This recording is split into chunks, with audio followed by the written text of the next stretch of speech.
tell me about the. What company did you say it was? Red Bull? No, it wasn't a Red Bull. It was a. I don't know if I can say the Okay. name. It's Secret. It's a mountain bike wheel company. Okay. I would say. Yeah, I just basically I do work for a production company called Modify Content, which we did Red Bull Dreamline, we did Tyler Finagle's Silverdome project, we did snowmobile events, and do some mountain bike stuff cool Red Bull projects plus some other stuff and the other things that pay the bills like a golf brand and Nike everybody else in Portland. And yeah, we do a lot, and we try to do the fun stuff. The fun stuff is what gets us excited, I guess. But I have a photographer friend in Portland who's comes from skateboarding. He's John Humphreys, who he's literally the fucking man in the skateboard photography world. He got hired on this job, and basically he reached out to them and was like, hey, you need to just hire Casey. He comes from this world. He can really help direct this, fill in the blanks, because you guys don't have any backing in this, and you don't really know how to fulfill this job. And so they kind of hired me on as help produce it / be I think my title was technically course designer, which is kind of hilarious because I don't design the course. But I mean, just knowing that world and knowing bikes, and I got Aaron Bostrom hired on to actually do the building. He would actually be the course designer, I know how to speak the language between the creative director for the agency, all the producers, the client side, and then obviously I can relate to the athletes. Yeah. And I know I can look at what they're trying to do and kind of help the athlete come up with what they want to ride. So yeah, we did that. The story was pretty funny on the first site check.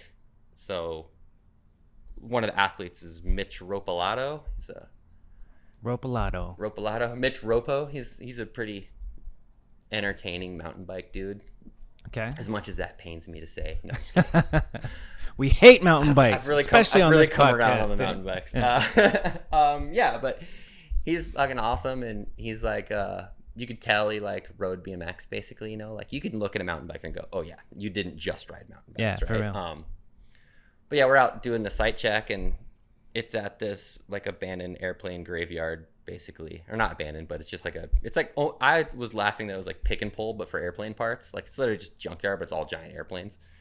Legitimately, is it a pick and pull for airplanes? Yeah, I think they do a lot of Hollywood set stuff. He was saying Con Air was filmed out there, and some B movies and shit. Excuse me. So there's one of those plane graveyards here, but also you were talking about this one was. This one was in the Mojave Desert, so kind of behind Riverside almost. But yeah, we're doing the site check, and Mitch was very he didn't know us at all, he'd never met any of us, and he's with his basically team manager, or he's the director of marketing for that company. And we're all maybe you can do this, or maybe you can do this, and and I'm wearing a kink shirt, and I had an Odyssey beanie on, and he's like, you ride BMX? And I'm like, yeah, I ride BMX. And he's like, oh, that's cool. I used to ride BMX. I'm like, yeah, I could tell. But I did my homework. I watched your videos. You look good on a mountain bike.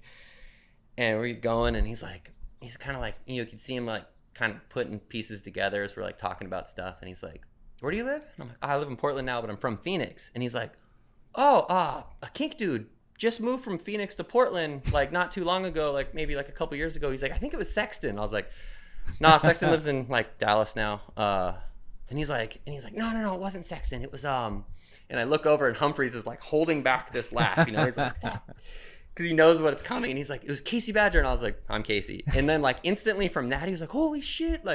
We did a kink trip to Salt Lake years ago, and he's like, I watched you and Doyle walk through the park into Layton, and he's like, I was a 13-year-old BMX kid, so he's like, I just looked around and I found the biggest thing that I knew how to do, and he's like, he three'd this crazy gap at Layton, which is it's hard to even jump this thing, and he three'd it, and he was this little kid, and I'm like, I fully remember that. Hell yeah. And I was like, that was you? And he's like, yeah. But that alone, from that minute on, he was it gained his trust in that we knew what he could do and wanted to do, and it helped the whole shoot out, that's dope. He could speak the language. And can you share what kind of, because I'm picturing mountain bikes at a airplane graveyard, and I'm not sure. I mean, honestly, it was this shoot was mountain biking, but to Shad Johnson's argument, BMX is in a wheel size. Like it was a BMX shoot at an airplane graveyard. Sick. Like we built a big hip. Like he wall rode the side of a giant plane. Dope. That's what I was asking. Like yeah, he did like another big hip that he jumped over. Like basically like these stacks of planes that were stacked up. Yeah. And Jill Kittner, who is Paul Kittner for everybody that remembers him from Building the Underground and old S&M dude, Pacific Northwest. But Jill Kittner's his sister. She's not even arguably the best female cyclist. I would even put her at any level. Like she's like 12-time world champ. No shit. Like queen of Crankworks like 5 times. Like Sick. she's a boss, you know. But she was in it too. She was in that too, and so we were like finding setups. Like there was a whole like 747 that was like on its side, and so she like rode down the wing, like the whole wing. It was super steep, and she's like a cool step down like off of the nose of an airplane. That's dope. Yeah, it was super fun. Like, and it was very produced. Like had a whole grip team and lights. And, like is there somebody hitting the slate for every shot? Well, no slate. Like motion kind of wrapped around the. It was like. Still emphasis with motion was their deliverables were very small, but still like that world, like it's hard to put them both in the same space, especially at night. Like lighting is so different. But they figured it out. Like that's dope. From what I saw, it all looked good. We didn't get to watch all of the filming or riding. We were kind of like building ahead of what they were going to be doing or moving shit around. But yeah, but you got it done. Sounds like you were the producing translator. Yeah, totally. Like, BMX, blending the worlds. Yeah, it's wild how like, it's not like they're out of touch. They're just kind of ignorant to, I guess, the culture. Is a weird way to like phrase it. Corporate, creative people, and then bridging the gap to someone who just rides bikes and has been doing that forever. Yeah. Like Ropo. It's crazy. Obviously, like we are hypersensitive to any of that stuff because this is our life, you know, like, and I mean that when I say life, like all of us, I feel like to a better part, like this is what we live for. Right.